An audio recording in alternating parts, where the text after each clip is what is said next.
In Beirut, armed extremists seize a plane to make a political statement.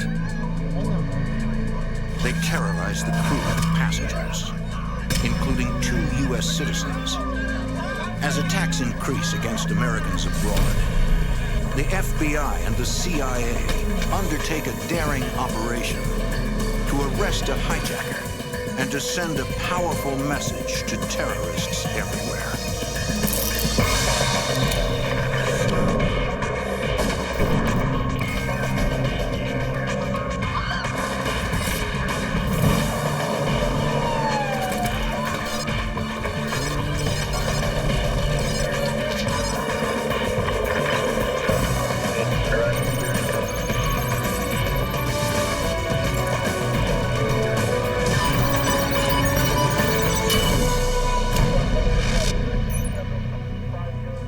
In the 1980s, the United States faced a deadly new enemy abroad, an expanding network of terrorists targeting American interests.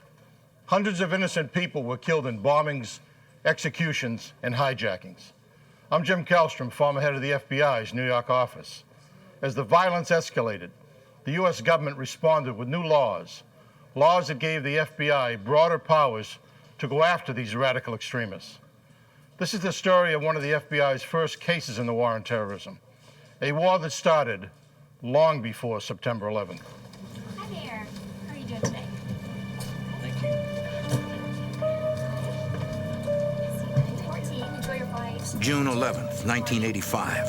You're in seat 12A. Hi there. 66 passengers, including an American university professor and his son, board Royal Jordanian Air Flight 402 from Beirut, Lebanon, to Amman, Jordan.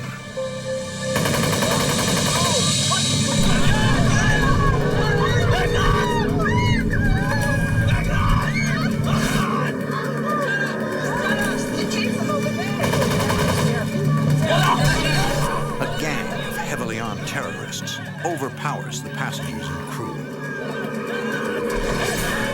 They force flight attendants to identify undercover sky marshals to prevent them from intervening.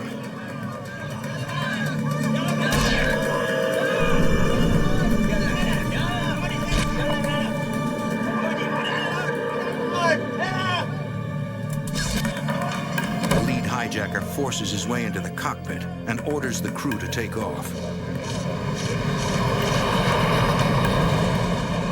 Once in the air, he demands that the captain fly to Tunis. The captain does not speak Arabic. His co-pilot translates. The hijacker wants to force a meeting with the Lebanese ambassador and the chairman of the Arab League, Chadley Khalibi. The goal, to make demands, including the removal of 20,000 Palestinians from Lebanon. As the plane flies toward Tunis, the terrorists beat and torture the sky marshals. They appear to have complete control until the aircraft finally enters Tunisian airspace. Former member of the FBI's International Terrorism Squad, Special Agent Tom Hansen. They were denied landing authority, and in fact, the Tunisian authorities blocked the runways with fuel and water trucks. The main hijacker had conversations over the aircraft radio with the tower. This went back and forth for an extended period of time, and he was simply unable to break the Tunisian will to allow the aircraft to land. Unable to force a meeting with Arab League Chairman Chadley Khalibi, the hijacker reads his statement to the control tower. The aircraft continues to circle the Tunis airport, becoming dangerously low on fuel. The pilot convinces the lead hijacker that to avoid crashing, they must fly to Palermo, Italy to refuel. When we're dangerously low on fuel, we're going to land in Palermo.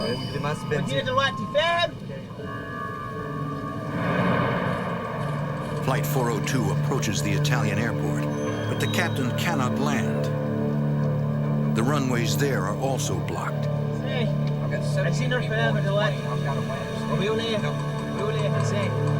He informs the air traffic control that they must either allow the plane to land or clean up the wreckage. Tell it was clear. Get the landing gear down. The tower finally complies. Let him know we're landing in front. Okay.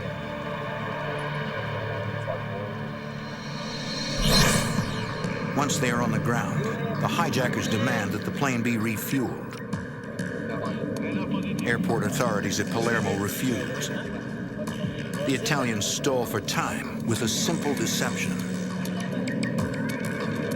They notified the flight deck that they had notified the Arab League and that they were making all attempts and felt confident that they could get Chadley Kalibi to travel from Tunis to Palermo to meet with the hijackers. The hijacker is suspicious. Why would Chadley Kalibi travel to Palermo when he refused to meet him at Tunis airport? After an hour of waiting, the hijacker tells the tower that he will throw 2 children from the plane if airport authorities do not send out a refueling truck. Okay.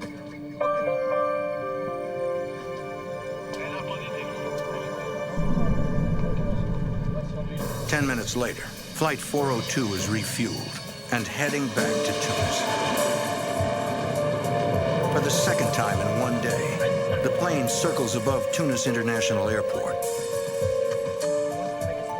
The captain tells the tower that the hijacker wants to read his statement on Tunisian radio, a state-run network. The air traffic controller responds that they cannot patch him through. They don't have the equipment. Listen, he doesn't even speak English, okay? To appease the hijacker, the captain lies to him and tells him the tower has agreed to broadcast his statement. Flight 402 returns to Beirut International Airport.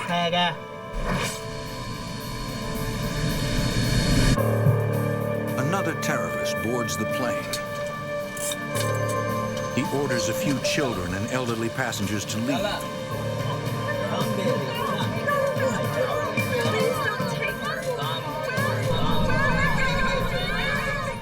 He relays a message from a superior, instructing the lead hijacker to fly over Jordan and Syria to read their proclamation. The plane again takes off. But after spending more than 24 hours in the air, the lead hijacker decides to turn back. He did not feel that they were getting a bang for their buck, so to speak. So the aircraft never went to Jordan and never went to Syria. The aircraft circles Lebanon for several hours before finally landing in Beirut. Determined to get their message across, the hijackers rigged the nose of the aircraft with plastic explosives. At 9 a.m., the lead hijacker calls the tower.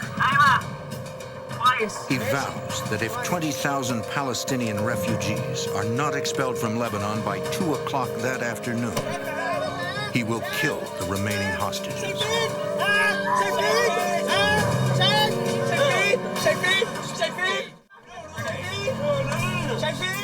In Beirut, gunmen rigged the cockpit of a hijacked plane with explosives. Aboard are 66 passengers, including 2 United States citizens and 9 crew members. The hijackers tell the tower that they will kill all the hostages if the government does not expel more than 20,000 Palestinians from Lebanon by 2 p.m. FBI Special Agent Tom Hansen. Without any real notice, the passengers were ordered off the aircraft and instructed to enter into the terminal building. Inexplicably, their 30-hour nightmare is over. The hijackers place hand grenades around the cabin. With the aircraft emptied and in the presence of international media, the hostage takers deliver one more emphatic statement.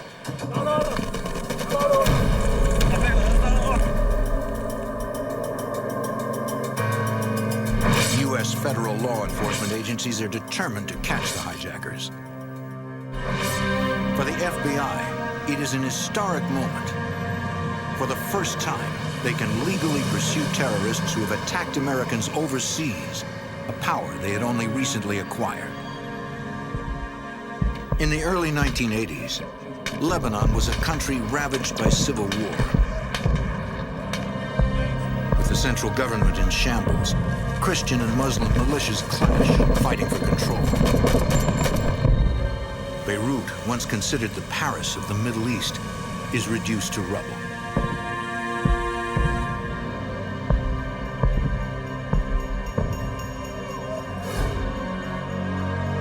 The situation further deteriorates, eventually forcing the U.S. Marines to deploy to Lebanon as part of a multinational peacekeeping force.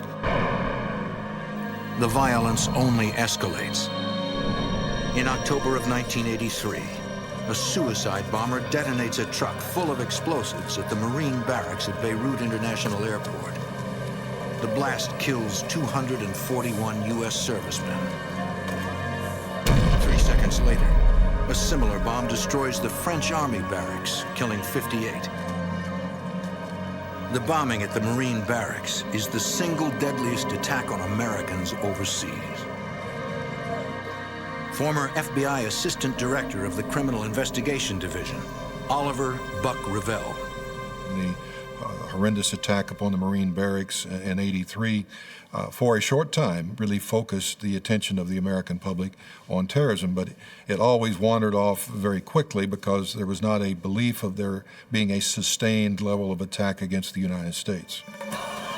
Many Americans are unaware that several radical Shiite Muslim groups have declared a low-intensity war on the U.S. Their goal, to drive Westerners out of Lebanon. The most notorious of these groups is Hezbollah, whom U.S. intelligence agencies suspect is behind the Marine barracks bombing. The following year, terrorism continues to plague the region. Diplomacy has failed. Peacekeeping forces have proven ineffective. And the FBI only has the legal authority to monitor international terrorism. Special Agent Tom Hansen. We had no real jurisdiction to operate overseas or to prosecute those who committed acts outside the borders of the continental United States. To give U.S. authorities broader international powers, Congress enacts the Comprehensive Crime Control Act of 1984.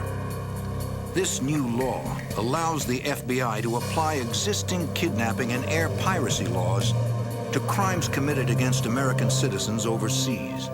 So from that point on, any terrorist group who took an American hostage anywhere in the world, including aircraft hijackings, became the subject of an FBI investigation. The hijacking of the Royal Jordanian flight violated the anti-hostage-taking statute that had been passed in 1984 for the very first time, and it involved the FBI then initiating an investigation, even though the plane had never been in the United States and it was not a U.S. carrier. There were Americans on board, they were held hostage, and therefore the statute was violated. Tom Hansen becomes the lead agent on the case.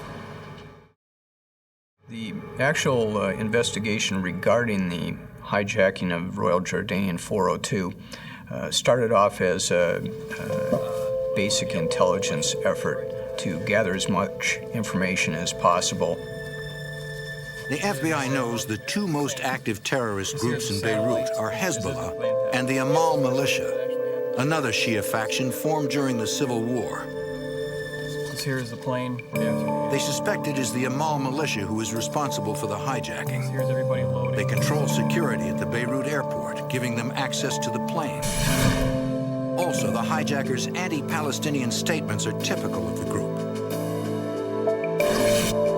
Former FBI Executive Assistant Director Buck Revell. There was a dichotomy between the Hezbollah and the Amal, in that the Amal wanted to remove the Palestinians from the south of Lebanon to send them back into Israel or elsewhere, whereas Hezbollah was supportive of the Palestinian movement, particularly the PLO. Both groups use extreme measures to get their message across. 3 days after the hijacking of Flight 402, 4 Hezbollah gunmen hijacked TWA Flight 847 in Athens and forced the pilot to fly to Beirut. This was primarily an American flight. There were over 140 passengers on board, many of them American citizens.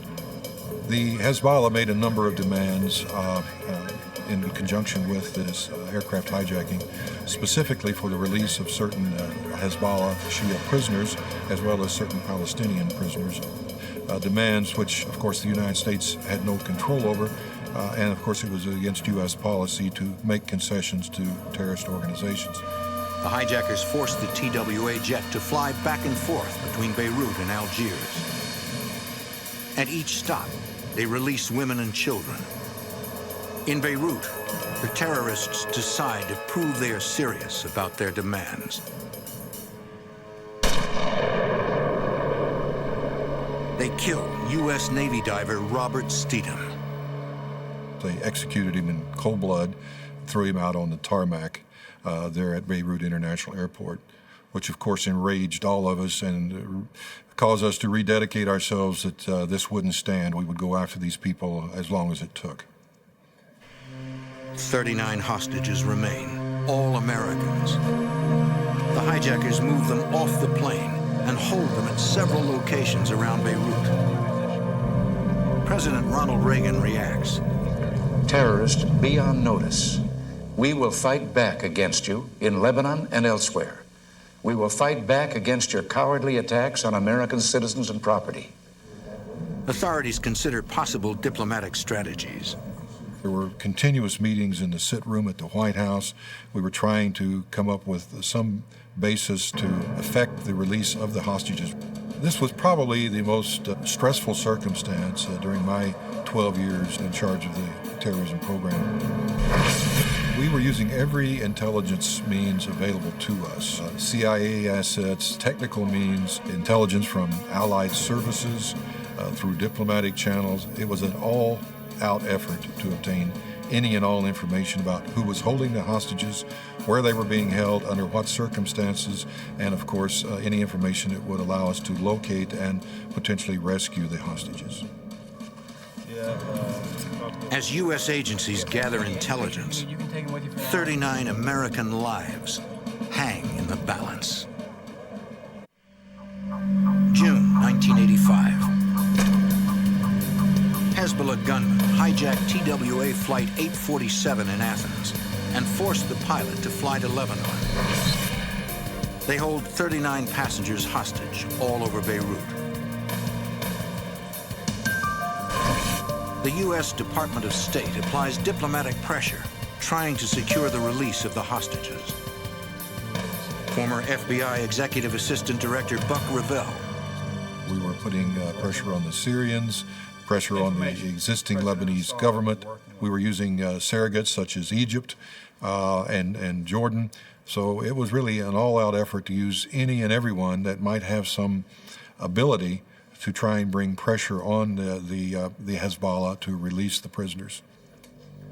Finally, President Hafez al-Assad of Syria offers to negotiate with the captors and convinces them to release all 39 hostages. President Ronald Reagan gives voice to the nation's collective sense of relief. The 39 Americans held hostage for 17 days by terrorists in Lebanon are free, safe, and at this moment on their way to Frankfurt, Germany. They'll be home again soon.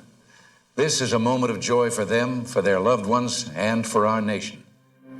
With the hostages safe, U.S. authorities turn their attention to finding the hijackers. FBI agents debrief the hostages of TWA Flight 847. Special Agent Tom Hansen. Many of the passengers were shown photo spreads of previous suspects in hijackings, kidnappings, to determine whether or not any of these individuals were involved in the TWA incident. Many of the passengers identified the photo that we had of the main hijacker from the Royal Jordanian aircraft. Hansen learns that the lead hijacker of Royal Jordanian Air Flight 402, a member of the Amal militia, guarded hostages from the TWA hijacking. They gave accounts of conversations with this individual who admitted that he was one of the Royal Jordanian hijackers and asked them if they had seen the aircraft and basically bragged about his role in that incident. He was the main Investigators have identified a prosecutable subject. But gathering information on a Beirut-based terrorist is difficult at best. At the time, a boundary called the Green Line divides Beirut into the Christian East and the Muslim West. Dwayne Dewey Claridge is a former division chief in the Central Intelligence Agency's Directorate of Operations. West Beirut was no man's land for Americans, or even for many Lebanese. And therefore, collecting information was extremely difficult, not only for CIA, but also for the friendly Lebanese intelligence services. But the CIA is relentless. Embedded operatives in Beirut continue interviewing informants. Their persistence pays off.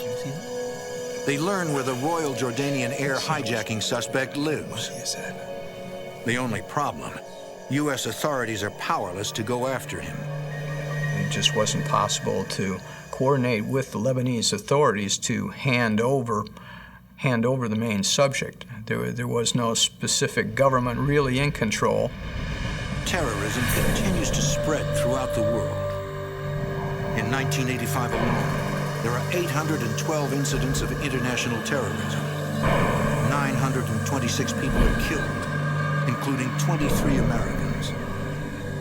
We had so many acts of terrorism committed against U.S. citizens abroad that the president convened a task force, the Vice President's Task Force on Combating Terrorism, brought in cabinet-level people to examine the law, the policy, and the actions of the United States to best combat terrorism and to define the roles of the various agencies so that it was very clear. And they set up means for interagency coordination. In January 1986, the task force creates the Operations Subgroup, or OSG. I'd like to be meeting you somewhere else under different circumstances, but terrorism. This interagency panel is comprised of officials from the FBI, the CIA, the National Security Agency, the Department of Defense, the Department of Justice, and the State Department. Buck Revell represents the FBI. The OSG had two responsibilities. One, to ensure that appropriate intelligence was disseminated on a full basis. Secondly, to coordinate operations against terrorist targets, whether they be groups or organizations or even terrorist-sponsoring nations. Representing the CIA on the OSG is Dewey Claridge. Even before the creation of the OSG, Claridge had made recommendations for improving the CIA's counterterrorism operations. We had to do something very different because terrorism is a transnational phenomenon. What I mean by that is that an operation may be planned by a group in Syria but carried out in Rome. Now, the U.S. government, like all governments, is organized on geographic lines, no matter what agency you're talking about. And it inhibits really getting after the terrorists. To handle that, you would create a center where the center would operate across national boundaries or across the divisional boundaries of CIA. The solution, at least for CIA, was to create the Counterterrorism Center to deal with a transnational problem, both in terms of geography and bureaucratic turf. The CTC unites operatives from each of the agency's divisions, enabling them to pool intelligence. Dewey Claridge is named chief of the center. It was a revolution. Never before had CIA ever organized across geographic boundaries or bureaucratic geographic boundaries on anything. This afternoon, The U.S. is now in a position to take action against the terrorist threat, and the OSG is at the center of the effort. We were looking for a target which would do several things for us. One, we wanted to demonstrate to the terrorists in the Middle East that we had the will and the capability of going after them anywhere at any time. Second, we wanted to demonstrate the effectiveness of the new law and to have it tested in the courts. So we were looking for proactive opportunities to essentially put on notice that the United States was not going to be dormant. It was going to be proactive in addressing these problems. Members of the OSG sift through intelligence on several wanted terrorists, including the hijackers of Royal Jordanian Air Flight 402 and TWA Flight 847. Coordinate our targets, all right? If you got something. The problem is, none of the potential targets are accessible. One of them too. That's kind of a tough place to get into, but I assure you that For now, all the CIA and the FBI can do is gather information on the wanted terrorists and work to get indictments. this is a man. Special Agent Tom Hansen. As most investigations go, there has to be an element of luck, and ours came in June of 1987. The OSG learns that the Drug Enforcement Agency already has a Lebanese informant working out of Cyprus. Because of his associations, they believe he could help them locate wanted terrorists. In debriefing him, a CA operative learns the informant knows the lead hijacker of Royal Jordanian Air Flight 402. U.S. authorities may finally have the means to capture him. In the 1980s, with the growing threat of violence against Americans abroad, the U.S. government makes international terrorism a top priority. In 1986, the Operations Subgroup, or OSG, learns that a DEA informant knows the lead hijacker of Royal Jordanian Air Flight 402. FBI Special Agent Tom Hansen. Not only did he know the main hijacker, but they had shared a friendship and an association over a period of approximately 4 years. In fact, indicated that he felt that he could get this person to travel outside of Lebanon and visit him in another country.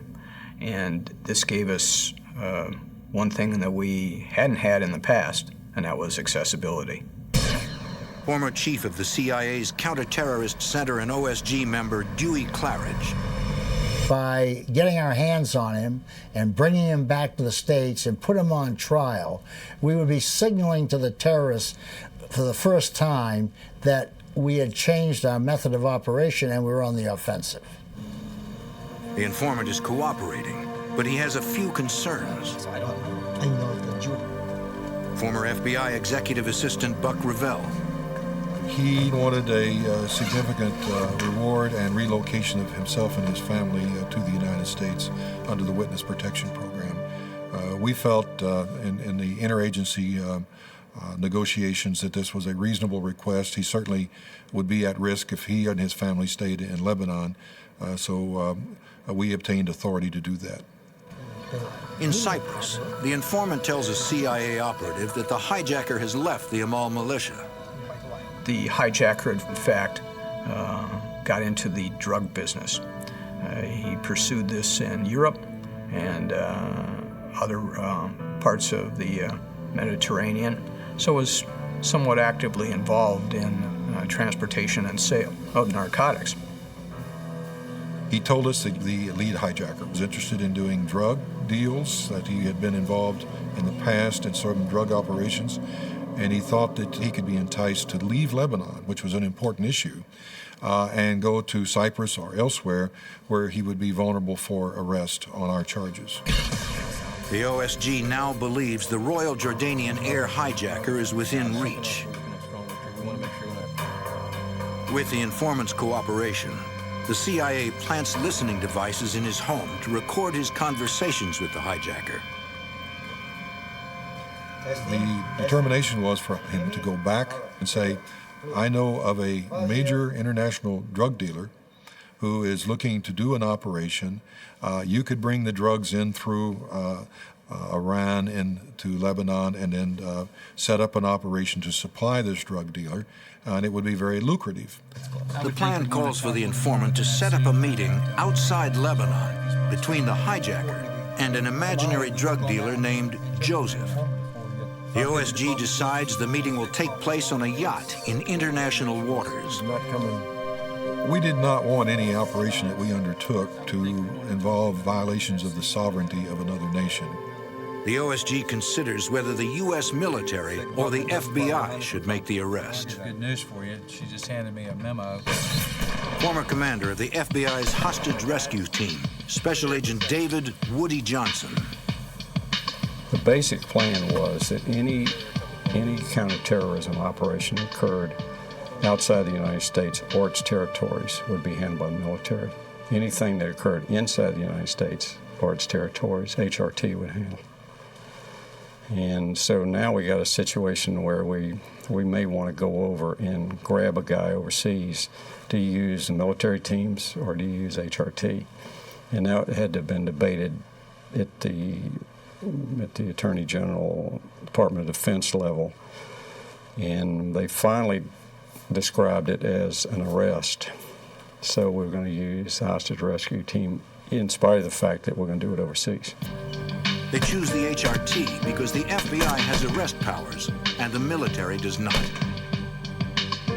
Members of the HRT are law enforcement officers trained to do hostage rescue and testify in a U.S. court of law. The idea was to try to take him alive and bring him back here and prosecute him. So I think the idea was to make a bigger political statement. We wanted to make sure that the terrorist groups and organizations, particularly terrorist sponsoring nations, knew that the United States had both legal authority and the will to carry out whatever operations were necessary. And we knew that it had to be done with interagency cooperation. This operation took a very long time to plan. We didn't want to violate the sovereignty of another nation.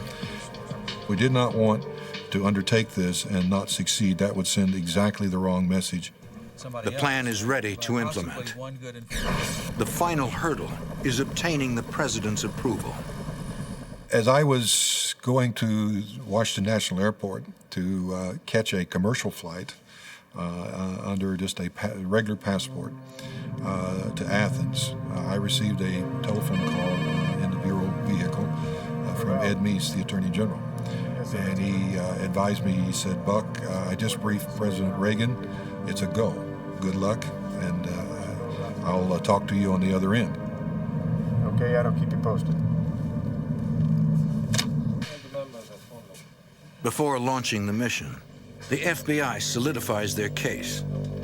We had to recontact the witnesses that we had previously interviewed and determine whether or not we could get a commitment from them that they would come to the United States and testify. Several passengers and crew of Flight 402 agree to take the stand if necessary. The government now has a prosecutable case.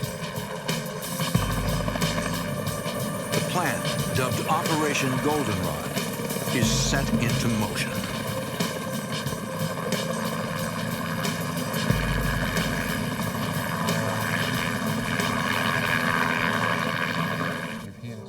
In the mid-1980s, the U.S. Congress acts to give federal law enforcement and intelligence agencies broader powers to battle the growing threat of international terrorism.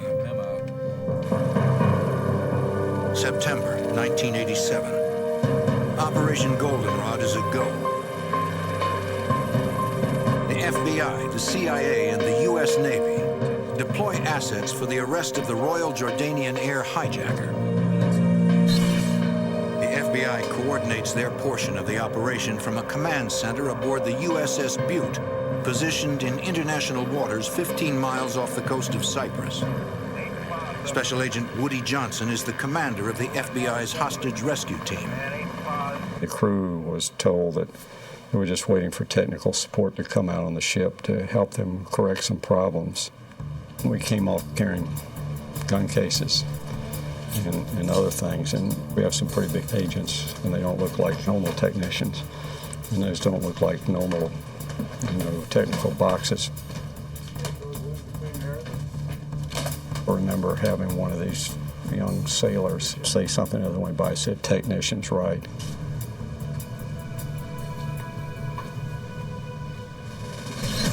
In Greece, HRT member Special Agent Don Glasser rents the yacht where the arrest will take place. Boat was chosen because it would blend in. It wouldn't attract any attention. We made some changes to it. We actually put a satellite navigation system in and making some adjustments to that and actually put a Loran on it. And it's a electronic navigation equipment. In the port town of Limassol, Cyprus, Dewey Claridge and the CIA team set up a command post in a hotel room.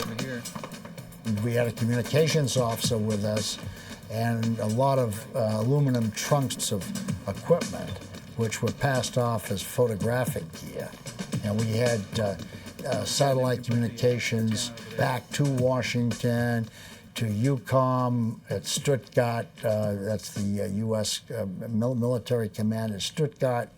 And of course we had communications with the Butte, with the yacht, and headquarters was patching our communications through to the FBI headquarters, the White House, and whoever else. Everybody wanted to be in on this, know what was going on. Under sail off the coast of Greece, the FBI arrest team alters the appearance of the yacht to protect the owner's identity. We changed the flag from a Grecian flag to Italian flag. We've changed the home port and the name on the hull, and we turned the life preservers all around, which had the name of the boat on it. Former FBI Executive Assistant Director Buck Revell oversees the Bureau's command center on the USS Butte. We had emergency response team. We had a helicopter turning up on the deck, on the aft deck, ready to immediately respond with automatic weapons and other capabilities to defend against any attempt by pirates or terrorist groups to intercede in the operation. Our concerns over the actual execution were that we could get him to the location in international waters to actually execute the arrest, but also that we could secure that arrest and that we could keep it from becoming an international incident. In these type circumstances, you never know exactly what you're going to be faced with. We were dealing with a very fluid situation in Lebanon. We had to have the CIA operations in place in Cyprus. We had to have the FBI operations in place on board the yacht, which was the intercept vessel, and our command and control and emergency response on board the USS Butte, which was going to have to stay in international waters but be very close by. And since we couldn't control the exact timetable, it had to be very flexible. FBI and the CIA are ready. CIA operatives tell the informant to call the hijacker in Beirut and tell him everything is in place. He needs to come to Cyprus now to meet the fictitious drug dealer, Joseph.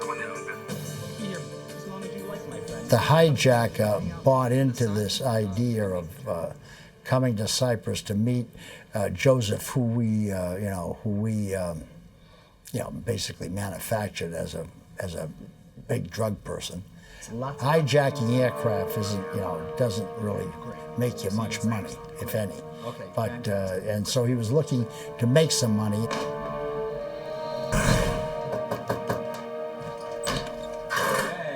The hijacker arrives at the informant's home, where he will stay until the operation begins. We made sure that not only did he throw money around quite lavishly when he brought the hijacker over to Cyprus, but he had showed him a suitcase full of money that certainly impressed the hijacker. He got the hijacker to state on tape that he indeed was the chief hijacker of the Jordanian aircraft. This is something Justice Department wanted very much. The good news was that the target, the hijacker, was on Cyprus on schedule. But the bad news was that we had learned that the Cypriot police were looking for him because somehow he had gotten on a watch list of undesirables. Our nephew was running around Cyprus with a warrant on him. Operatives cannot afford to have local police arrest the hijacker in the middle of the operation.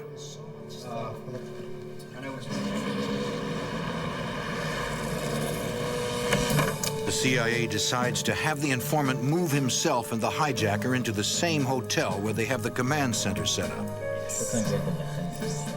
I felt we could take that risk because it was a weekend.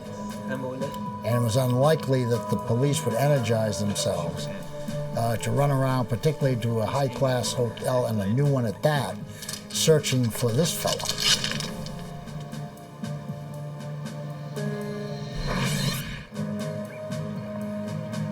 On Sunday morning, the informant tells the hijacker it's time to meet Joseph. He explains that since the drug dealer can't come to Cyprus, they need to meet him aboard his yacht. The informant's brother will take them to him in his boat.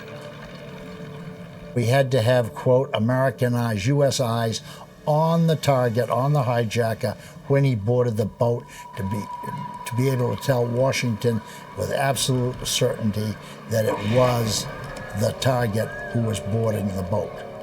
And so one of our officers was located on the pier. Special Agent Tom Hansen.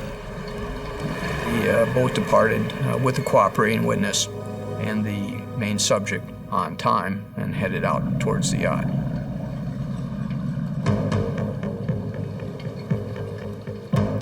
Copy that.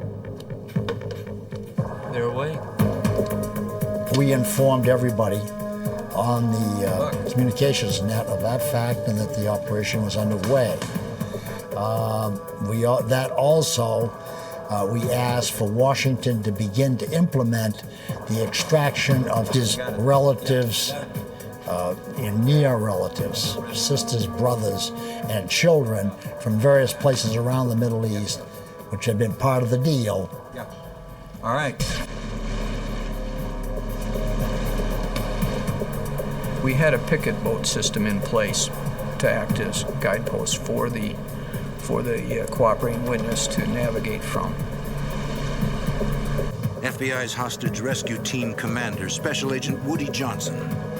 My job is to worry about the people that are working for me, and it's a concern if this is a double cross. Have they set us up? Is he, going along with this thing, but they're sitting in a boat somewhere waiting on us, and then they're going to come charging in on us on the yacht, and we're going to end up in a fight on the water. For now, all the FBI can do is wait. Undercover FBI agents await the arrival of the Royal Jordanian Air hijacker in international waters 12 miles off the coast of Cyprus. FBI's hostage rescue team commander, Special Agent Woody Johnson. We pre-positioned the HRT guys on the deck, openly there with the appearance that we're bodyguards for the drug dealer. Get that fender ready to go over. Also on deck are two female FBI agents to act as diversions and help put the hijacker at ease. The rest of us were secreted down below deck with a sniper in the pilot house in the event somebody shows up that we didn't expect. Or that these guys suddenly jump up and have got weapons and start shooting. We can defend ourselves. Special Agent Don Glasser. Everything looked normal on our boat. The female agents were waving to him, beckoning him to come aboard the boat. I keep thinking this seems to be too easy. Is this guy, have they set us up?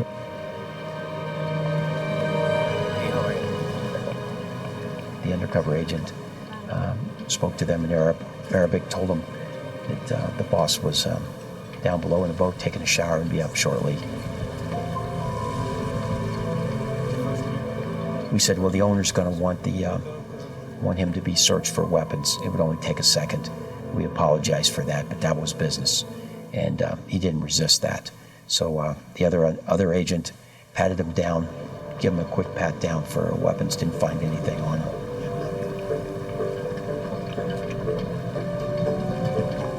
Clean. Go downstairs. The other agent escorted him back to the cockpit area where he nodded to me, which was the signal that we'd execute the arrest. The HRT operators came up from the cabin. He was very surprised. I'm not sure who he thought we were. He was absolutely terrified. Did not resist us. We put leg irons on him and we called the ship.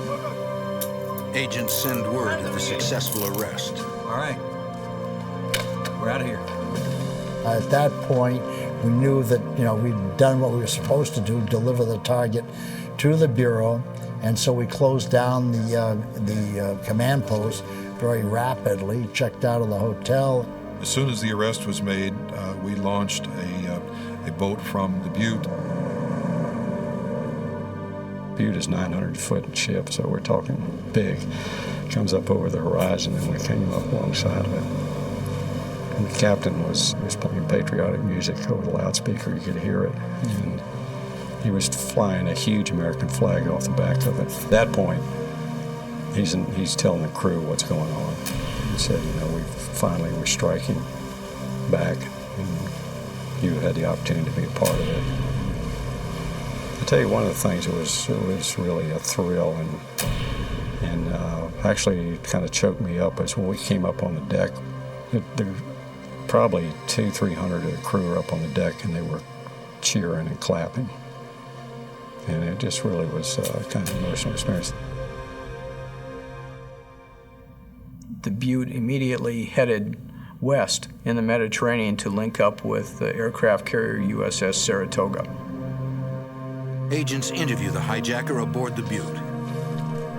The debriefing of the terrorist was very helpful to the U.S. Intelligence community and getting an overall appreciation and understanding of the dynamics of circumstances in South Lebanon, the relationship between the Amal and the Hezbollah and the Lebanese government, and also the involvement of both Syria and Iran in that area. We transported him to the Saratoga aboard military helicopter. From there, FBI agents transfer the hijacker to an S-3 Viking for the long trip to the United States. During its trip back to Washington, D.C., it had to perform 2 in-air refuelings. Once the flight was completed, it represented the longest continuous flight from the deck of a U.S. carrier that the military had ever performed. After a 13-hour flight, the S-3 lands at Andrews Air Force Base in Maryland. The Flight 402 hijacker is immediately taken to Washington, D.C. for arraignment. In 1989, the hijacker is tried, convicted, and sentenced to 30 years in prison for conspiracy, air piracy, and hostage-taking. The arrest and prosecution was the first instance of U.S. law bringing an individual into custody overseas, bringing him to the United States, and prosecuting him in federal court for a crime in which neither he nor the victim nor the act or circumstance ever touched U.S. territory.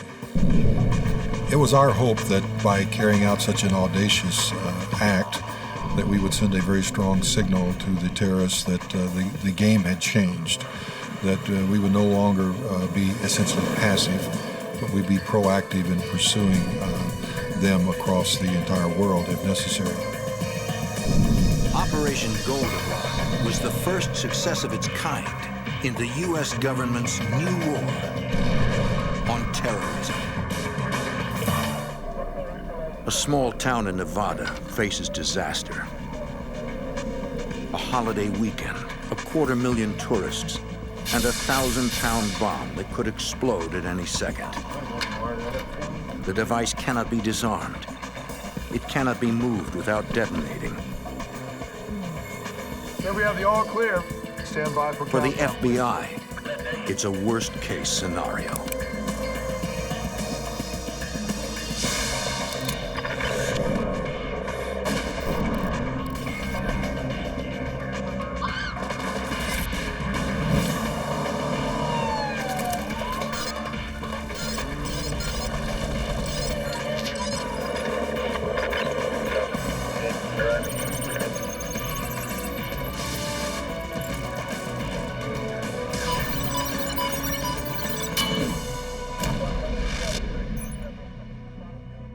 In 1980, the FBI faced the largest explosive device they had ever seen. The bomb was sophisticated, carefully constructed, and designed to destroy an entire building. I'm Jim Kallstrom, former head of the FBI's New York office. Agents and bomb experts responded from all over the country. Their mission, to disarm the deadly device and stop the dangerous extortionists who built it.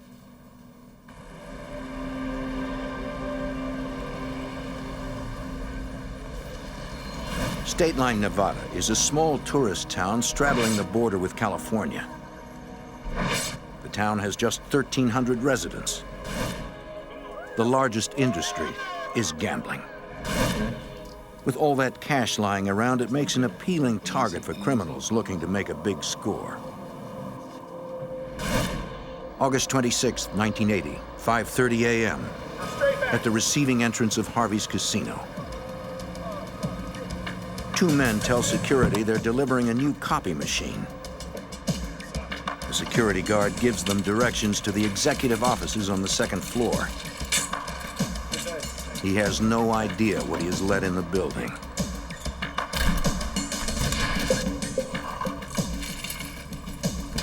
This is no copier.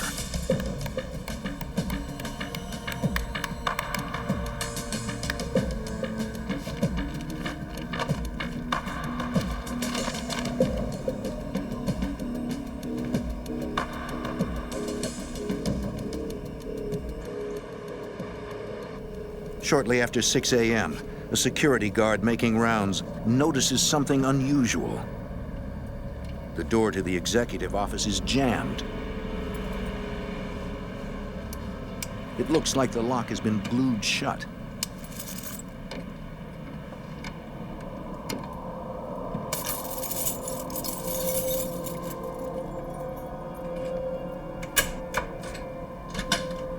He manages to get the door open. The guard notices a bizarre-looking metal box in the middle of the room. On the floor, he finds a letter. According to the letter, the metal box contains a massive bomb. The guard contacts the Douglas County Sheriff's Department. Captain Ron Perini. It was about 6:30 in the morning, and I received a call from one of my sergeants who told me that they had found a device at Harvey's Casino. Perini calls in the Tahoe Douglas bomb squad. The device is huge and made of metal. According to the letter, it contains 1,000 pounds of TNT. That much TNT could blow up everything within 500 feet of the casino. The letter also says the bomb has 3 separate timers, each set for different explosion times. The device cannot be moved. It cannot be disarmed. Unless authorities come up with $3 million in cash, the bomber threatens to blow up Harvey's Casino. He also threatens that if the FBI thwarts this plan, then the bomber will strike the same hotel again. Yeah, this thing was big, and if it was real, and it did go off at that time, none of us would be alive. The complexity of the design and amount of TNT tells law enforcement this bomber means business. This device could blow up the entire block, and the police don't even know when it is set to go off. The bomber is holding all the cards. There was no indication from the bomb squad members that this was a false bomb, that it was just a shell. They felt it was very real. So there was a lot of issues going on at one time. How are we going to secure this? How are we going to provide the safety for everyone? The casino is packed with gamblers. The hotel is full of guests. With a bomb that size, police have to get the hundreds of innocent people to safety. Over the next several hours, 600 hotel guests are moved to a nearby high school. And it's scary, to tell you the truth. It's very scary. If this bomb would have gone off in that casino, we would have lost 600 people. As the guests are being evacuated, Captain Perini assesses the situation and determines he needs help. We're a relatively small department, We certainly don't have the expertise as some agencies may have in dealing with extortions and the resources and the money and all the things that go with that to do a proper investigation. So because it was an extortion, we called the FBI immediately. Special Agent Bill Junkie. We typically have extortion attempts at the casino, the state line. We've had those before. We've had plenty of small bombs placed here and there in various casinos. At this time, the FBI was receiving nearly 100 extortion threats a year against casinos, but they were seldom this serious. But I never, in my wildest dreams, envisioned a bomb of this size and this complexity. There are 28 toggle switches on the top box. Each one is numbered. They were all in the same position, in a downward position, except for one toggle switch, which was numbered 23. That was in the up position. We didn't know when we looked at those toggle switches, of course, what they went to, what they were for. Any one of the switches could deactivate the bomb or detonate it.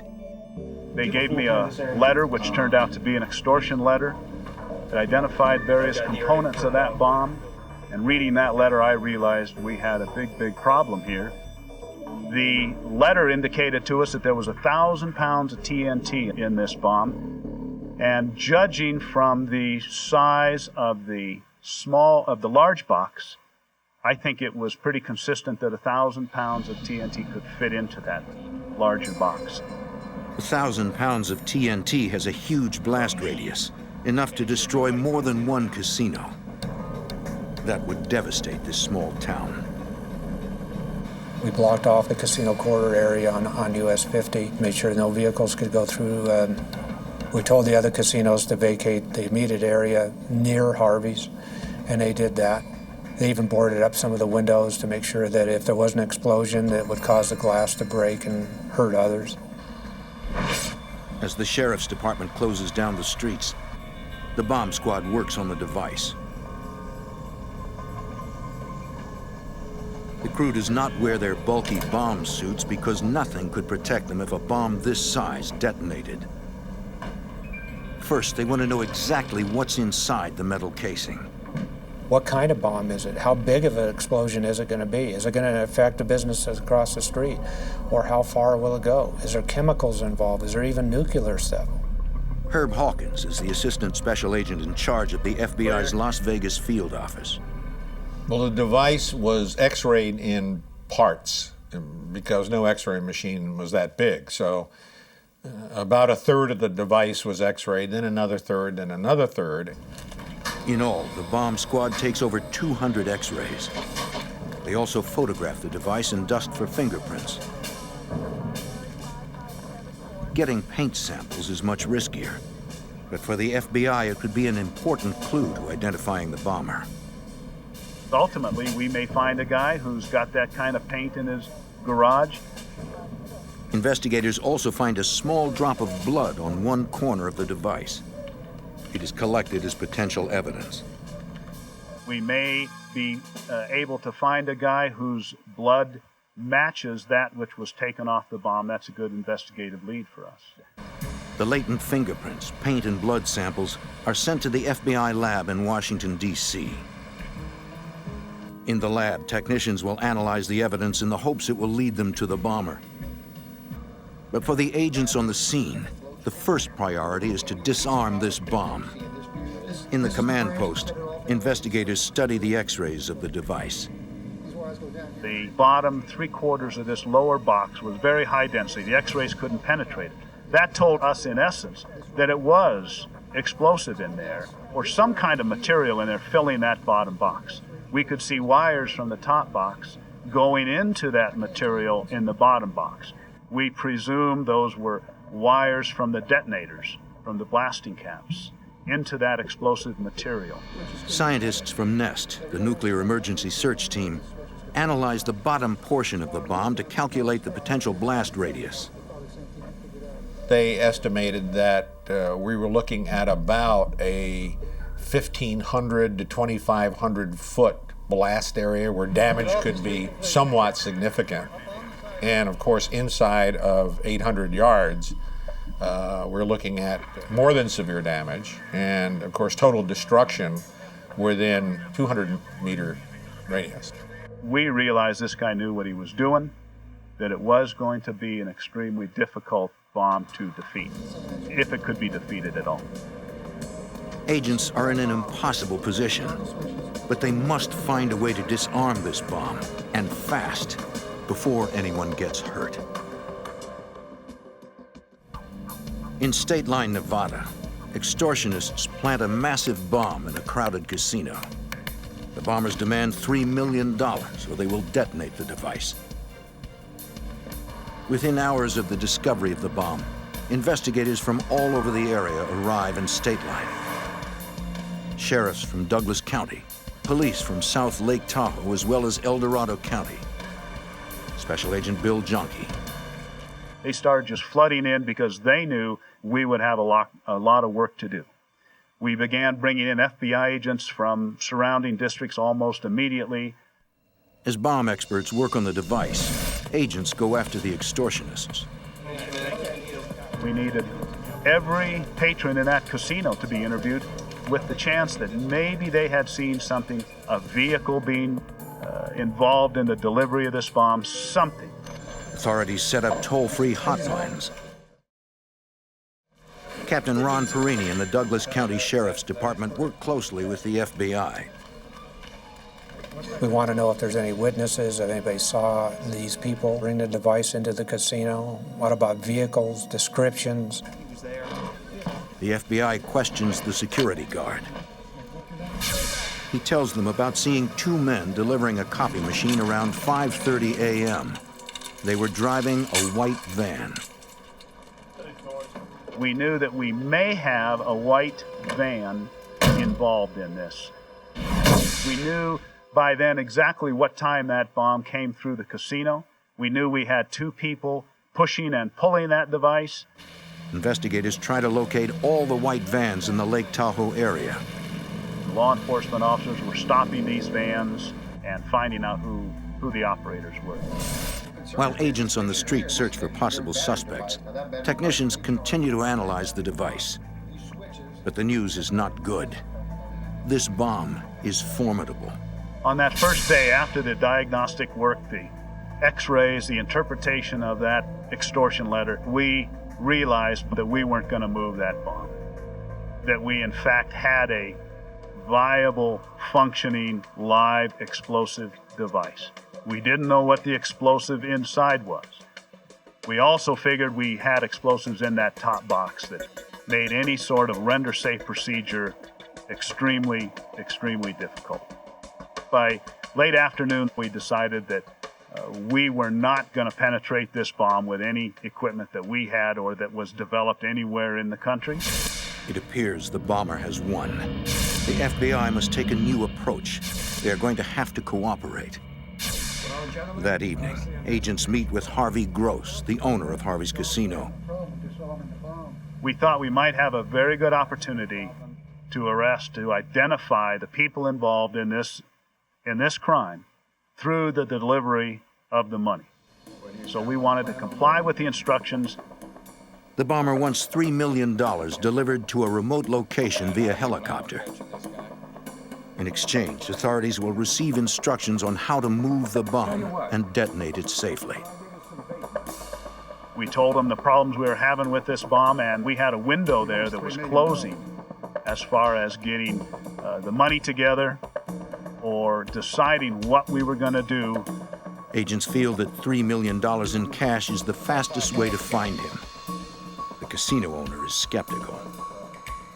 And he said to us, "What are you going to try and do with this person?" And we said, "We are going to try and catch him." And he said, "Well, if you're going to do that, I'm not giving him $3 million.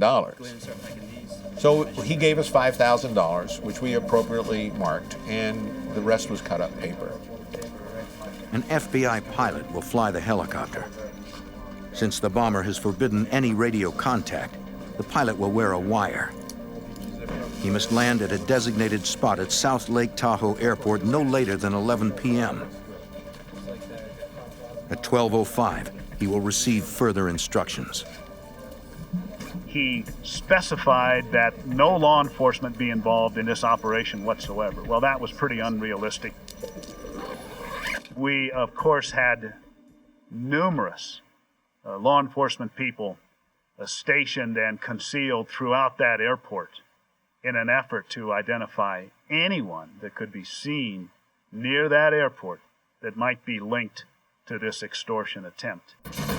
The pilot lands at South Lake Tahoe Airport at exactly 11 o'clock. In a nearby building, a team of FBI agents and police monitor the pilot's wire. We were waiting for contact from the bomber.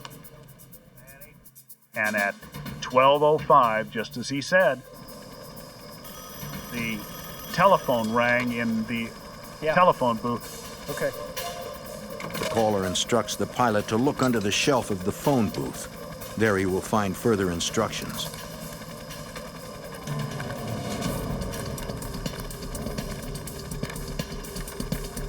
Follow Highway 50 to the west, the right-hand side in a straight line. He read that note aloud as he stood there outside the phone booth.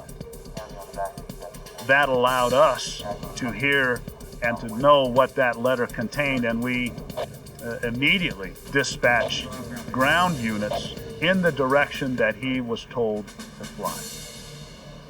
The pilot is instructed to fly west along Highway 50 at an altitude of 500 feet. At some point, he will see a strobe light where he is to land. Not much altitude in the mountains like that. Very, very low, very, very hazardous for a helicopter to be that low at midnight. We were going to do the best we could to provide ground coverage for the protection of our pilot, and also obviously to arrest, to apprehend this perpetrator if that was at all possible. So immediately we had cars traveling westbound on Highway 50 for the sole purpose of either one, encountering the subject or the suspect in this case, or two, ensuring the safety of our pilot. A SWAT team flying 1,000 feet above the FBI helicopter will provide added security. The thing that always makes you more apprehensive is the unknown. We didn't know who you were dealing with. We didn't know if we had 10 people, one person, 2 dozen that were going to meet that airplane.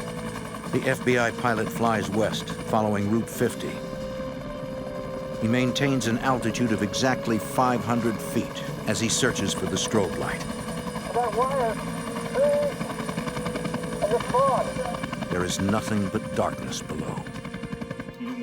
It seems the bomber is playing some sort of deadly game, and the FBI is at his mercy.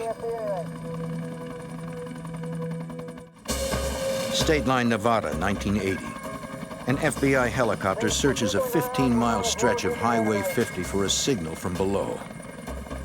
The extortionist who planted a massive bomb in a local casino has demanded $3 million. Agents know that appearing to comply is their best hope for arresting the bomb maker. The pilot flies through the mountains in the dark at an altitude of only 500 feet. He sees no signal from below. Assistant Special Agent in Charge Herb Hawkins controls the search operation from the ground. He came back, he flew it again. And he flew it again. We kept sending him back down the route. Then after he got through with his 15 miles, we put him at 250, 300 feet, which he was scared to death. This was an experienced Marine helicopter pilot who joined the FBI. And he's flying treetops, trying to comply with and make this successful. And he keeps calling me, Herb, I got nothing. I have nothing. Everything's quiet, you know. And so I said, okay. Then at 4 o'clock, we brought him back. Stand by. It seems the bomber has won again. All the FBI's attempts to establish contact with him have failed. If he doesn't want the money, what does he want? Agents turn to their only other lead, the airport telephone booth where the bomber left instructions for the pilot. Special Agent Bill Jonke. We, of course, examined that telephone booth for latent fingerprints, and we interviewed a few people, but we basically came up with nothing. Nobody had seen anything at that airport that was suspicious in nature. So that was a dead end. We had not established contact with the extortionist. And that was of grave concern to us because we needed more communication. The next morning, the FBI asks Governor Robert List of Nevada to hold a press conference. He needs to convince the bomber to reestablish contact. This request is made due to a failure of enlightenment and a confusion in following the previous directions. The hotel is prepared to comply and is standing by as before. We had basically silence on Wednesday. I think that the people were too cautious to make another contact. For the Tahoe Douglas bomb squad, it's a potentially deadly dilemma. How can they move the bomb without knowing what's inside? It was very heavy. It was made of steel, and it was loaded with up to 1,000 pounds of explosive. We couldn't just pick it up and carry it out of there. We realized to even move it, even if we had a safe way to move, would require 3 to 4 people. That's way too many to have anywhere near a device that could explode. Even if they can move the device to the parking lot, then what? We, in essence, have a giant hand grenade here. If it exploded, it would send steel shrapnel all over the place. We really couldn't afford to have it outside. Agents and bomb experts do not know if the massive bomb is set on a timer, if the extortionist can set the bomb off remotely, or exactly how volatile the explosive material inside is. They have some hard decisions to make. One member of the team makes a radical suggestion. Our experts told us, and we all agreed, that if we could explosively separate this top box, knock it off the bottom box at a very, very fast speed with explosives, we could defeat the electrical current from the battery that was being generated and maybe avoid a detonation of the main charge. The plan is to use 6 pounds of plastic explosives to destroy the top box. In essence, the bomb's brain. If they could sever that pulse from actually going down to the dynamite, it may not go off. Everything depends on whether or not the top box is also rigged with explosives. If the top box contained dynamite, then our explosive separation would fail because, in essence, the bomb would, what we call, sympathetically detonate. In other words, the explosion from our attempt to remove the top box would detonate all the explosives in the bomb. It's a risky procedure. The entire casino could be destroyed. They need permission from hotel owner Harvey Gross. And what he did say was, as long as nobody gets hurt, we can't keep doing what we're doing. We're going on for hours and hours and hours, and nobody can come up with a solution other than that, then that's okay. There was tears in his eyes, and he basically was giving us a directive that you take care of everyone here. Make sure nobody's harmed. I don't want anybody hurt. If the device does go off and it destroys a casino, we can rebuild it. The bomb squad sets up a linear-shaped charge, positioning the explosives to destroy the top box. Wires were run from the explosive charge to a window outside and eventually to a firing point out in the parking lot. There is no way to know whether the shaped charge will successfully disable the bomb or detonate it. We hoped that we would separate that top box and that there were, in fact, no explosives in there and we'd have no detonation. But we were fully prepared, and I have to say we expected detonation of up to 1,000 pounds of TNT, as the letter had indicated. So we were prepared for that when we fired that shape charge. At 3:55 p.m., Sheriff Jerry Maple broadcasts a warning. The disarming attempt is about to begin. Okay, we have the all clear. Everybody stand by. 5, 4, 3, 2, 1.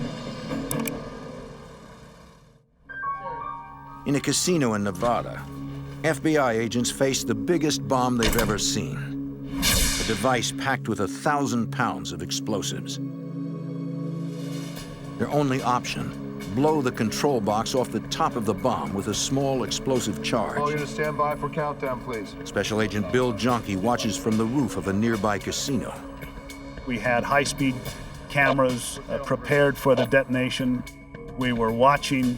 We were keeping our fingers crossed. We, of course, could hear over the radio literally the countdown. 5, 4, 3, 2, 1. 1.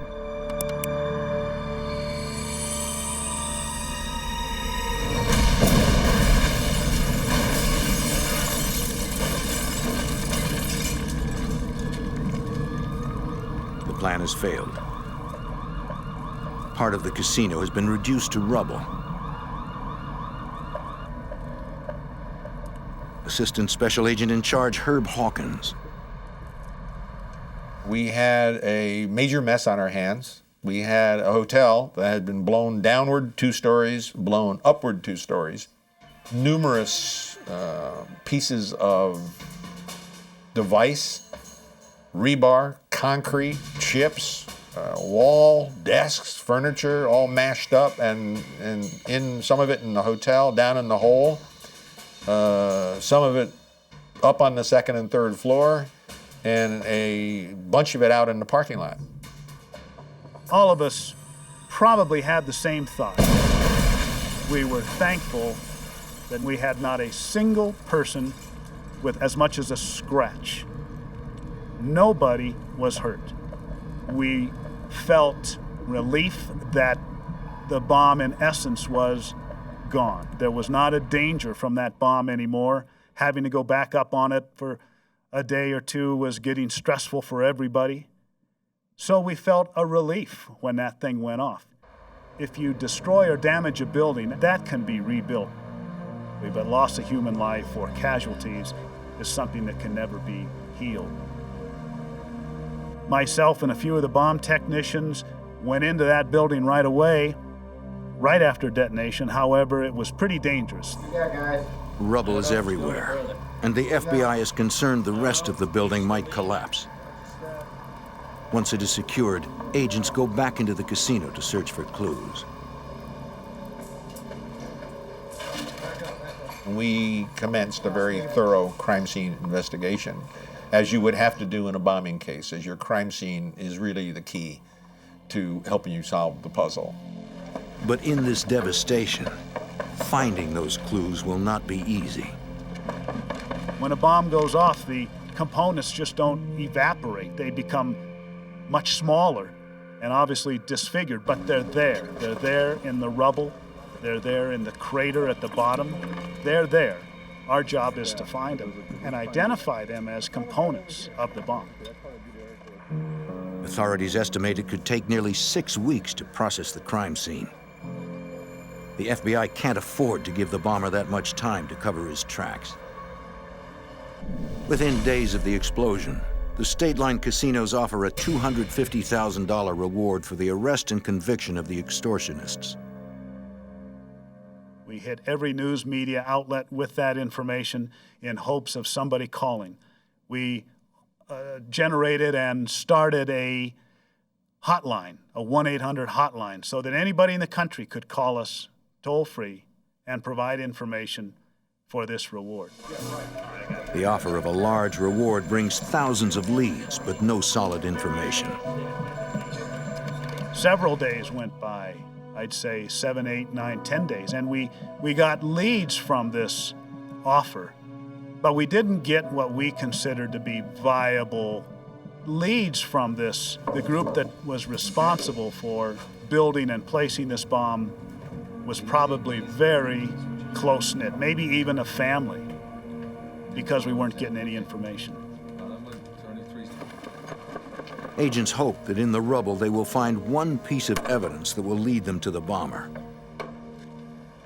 At the end of the 40 days, we'd recovered approximately 108 pounds of a bomb that we felt probably weighed around 800 pounds. So we recovered about 1/8 of it.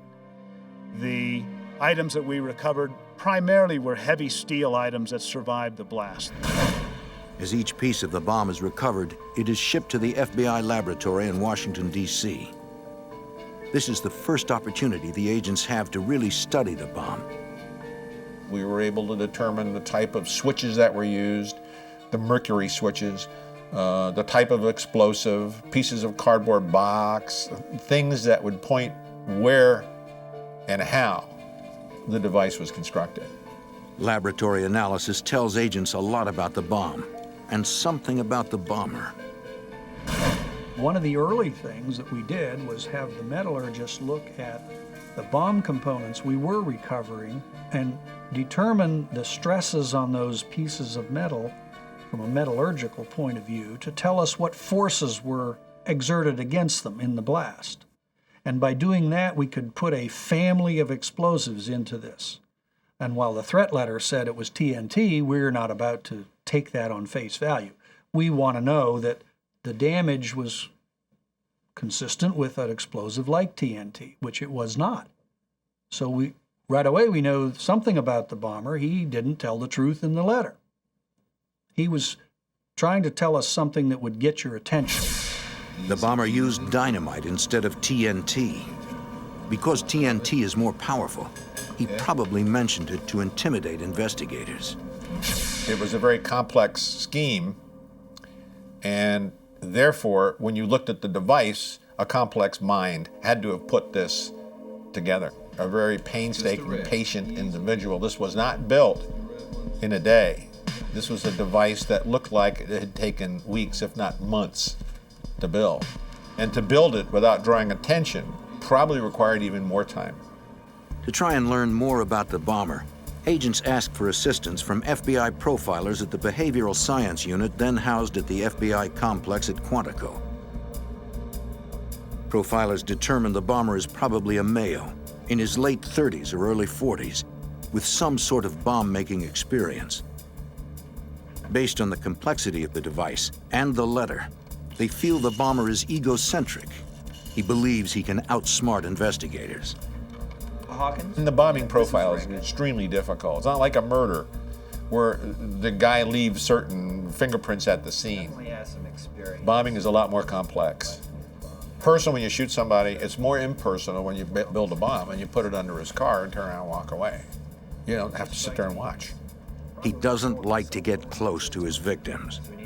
The agents also suspect something other than money motivates this bomber. Is this a terrorist act? And what's the goal of this particular act? Is it to just make money? Are these people involved with narcotics and drugs? Do we have organized crime, the mafia? We did not believe that organized crime would try and pull this type of thing. We didn't think the druggers would try and pull this type of thing. They like to remain off the skyline. Investigators are running out of leads, and the bombers seem poised to strike again. In Reno, 40 miles north, 4 more casinos received bomb threats. In State Line, Nevada, the FBI searches for a dangerous extortionist. He's already blown up one casino, and in his extortion note, he threatened to do it again. The FBI fears the bomber is simply toying with them. In Reno, 40 miles north, 4 more casinos received bomb threats. Investigators search the casinos, but no bombs are found. Further investigation reveals these threats aren't connected to the Harvey's bombing.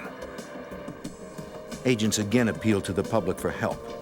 They distribute descriptions of the suspects based on the security guard's recollections. Assistant Special Agent in Charge Herb Hawkins. We were bombarded with thousands upon thousands of phone calls. In early September, agents receive an intriguing tip. 3 former employees of a jet aircraft plant moved to Reno just before the casino bombing. According to the FBI lab in Washington, some of the electronic components used in the bomb resemble aircraft parts. Aircraft engineers could have the technical savvy to put together a device like this. Special Agent Bill Junkie. They fit our profile, if you will, of being a group. They had access, they had experience in explosive work. They looked pretty darn good. And we spent a lot of investigative man-hours looking into these people and covering the leads from this group that extended nationwide. We focused on this group with a lot of our resources for 2 to 3 weeks before we were finally able to eliminate them as suspects. It's one of many dead ends, and the bomber has gone strangely silent. Desperate for leads, investigators review every phone tip they have received since the bombing. Assistant Special Agent in Charge Herb Hawkins wades through thousands of memos. On October 1st, a small tip catches his eye. A motel owner saw a white van leaving her motel in South Lake Tahoe an hour before the bomb was delivered. From witness statements, the FBI knows that the bomb was delivered in a white van. Hawkins thinks it's too close to be a coincidence. When I picked that memo up, first it came in on the 800 line and no one looked at it. It's now a month old. And a suspicious vehicle leaving at 4:30 in the morning in a van needs to be covered. Agents interview the motel owner who called in the tip. On August 26th at 4 a.m., she heard strange noises in the parking lot of the motel. She awoke and went to a window and saw 2 to 3 individuals in white overalls trying to start a white van. She copied down the license number to ensure that it was the same license number on the registration card. The next day, she called the FBI hotline. Agents learn the name on the hotel registration card is fake. They run the license plate number of the white van through the California Department of Motor Vehicles. The information that came back from the DMV check on that license plate was that the vehicle was registered to a Mr. John Burgess, who was a resident of Clovis, California, which is right down by Fresno. Immediately, agents in the Fresno office went to pay a visit to Mr. Burgess and see why that van of his was up at Lake Tahoe and was being occupied by 3 people who appeared to be suspicious. Burgess tells agents he doesn't know what they're talking about. He owns a white van, but his son usually drives it. We were unable to gather very much information from Mr. Burgess other than the fact that his son had the vehicle and that his son might be involved in growing marijuana.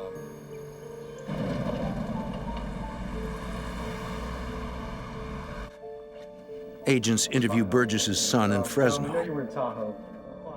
They ask him what he was doing in Tahoe at 4 o'clock in the morning and why he used a fake name on his registration.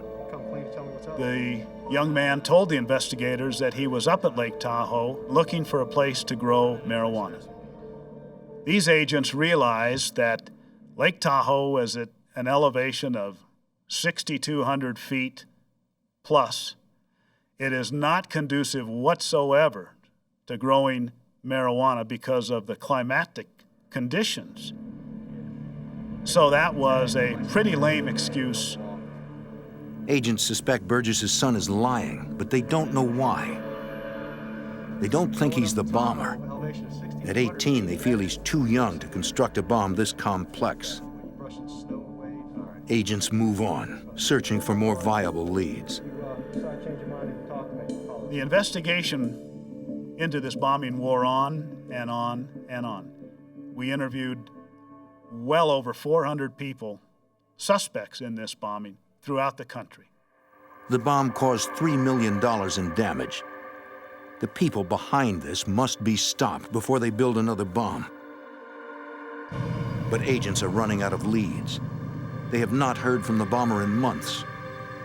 By November, all but 16 agents are called home. The investigation is stalling. The FBI tries a new approach.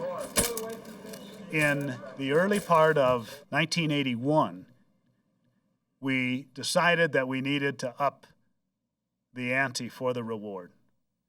The reward was then increased to $500,000, from $250,000 to $500,000. If a tight-knit group is responsible for the casino bombing, the FBI is betting that $500,000 in cash should be enough money to tear it apart. We got our $500,000, and we got the news media, asked them to put this out. We had a small news conference, and it was prolific. The FBI's gamble pays off. And it wasn't but a very short time, maybe a few days, that our phone call came in. A young man called the Fresno office of the FBI and told them that we had been close, but we weren't on the right guy. He told us that it was not the young son of Mr. Burgess that we should be looking at, that it was in fact John Burgess Sr. himself who was responsible for this. The tip makes sense. Although John Burgess didn't appear to be a likely suspect, agents have never resolved why his son was in the Tahoe area when the bomb was delivered. Within days, the entire investigation is moved from State Line, Nevada to Fresno, California.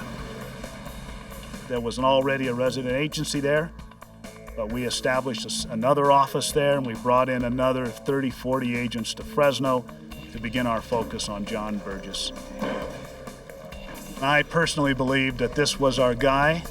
There was a family situation involved. He had two sons who could have helped him and would not have participated in the reward. They would have kept their mouths shut like we expected.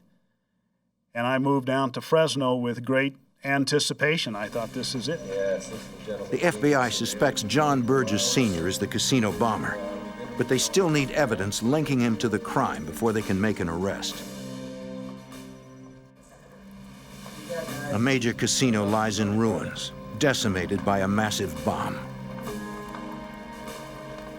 The FBI suspects that John Burgess, a Fresno landscaping contractor, is the mastermind behind the devastating bomb. Special Agent Bill Jonke. Our investigation of John Burgess Sr.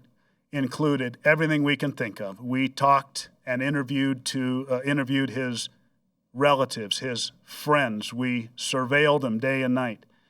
We checked his background. We checked people who had worked for him. Burgess has an interesting past, according to Special Agent Herb Hawkins. He was a Hungarian immigrant who had run afoul of the Soviets during the Hungarian Revolution. He went to a slave labor camp, exiled by the Soviets to that area, and had a great amount of work with explosives. Through interviews, agents learn that Burgess is in financial trouble. In March 1980, the IRS filed suit against him for $34,000 in back taxes. He also owes Harvey's Casino $15,000 in unpaid gambling markers. His gaming losses that he told us about and that we had verified through records beforehand only led to make him a stronger suspect, because we always felt that whoever did this had a grudge against Harvey's Casino, probably owed him money or had lost money, so it really fit perfectly into our bomber profile. Agents feel John Burgess has the skill and the motive to bomb Harvey's Casino. Now they need to prove it. Myself and another agent were assigned to contact Mr. Burgess every single day, 7 days a week. Just pay a visit to him and talk to him, get him to talk. Some days he'd yell and scream at us and wouldn't let us in. Other days he'd let us in and talk to us. Burgess is very egotistical. He likes to talk about his successful landscaping business and his skill in electronics. The profilers were correct.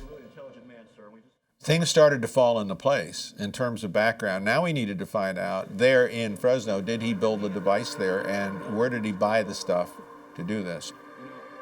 You have a bombing, one of the first things you do is you start looking around for thefts. Where could this stuff have come from? They could make it themselves, they could import it, they could steal it, they could buy it. You go to the ATF and pull all the theft reports.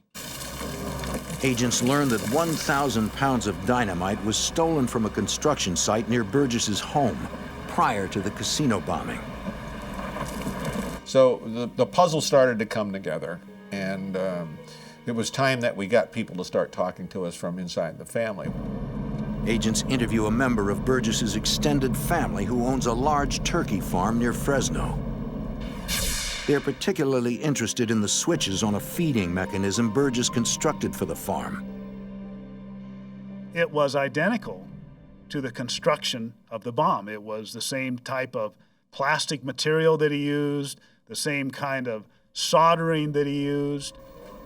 Agents turn up the pressure on Burgess's sons and finally persuade them to talk. Both kids in general told us the same story, that initially their father had asked them to participate in this extortion attempt. Both kids were not anxious to do it. They didn't want to do it, but they had loyalty to their father. And they at times provided some labor. Burgess's son admits he did not grow marijuana. He made up the story to protect his father. The FBI learns that 2 employees in Burgess's landscaping business were the men who delivered the bomb to Harvey's casino. Burgess's sons say their father's girlfriend helped write the extortion letter. And they lead authorities to the place where their father hid the remainder of the stolen dynamite. They also provided us with information about an additional explosives theft that occurred at basically the same site. And they told us where this explosive was buried. 600 pounds worth of dynamite was buried in a dry creek bed outside of Fresno. Mr. Burgess had told the boys he planned to build another bomb and put it somewhere else.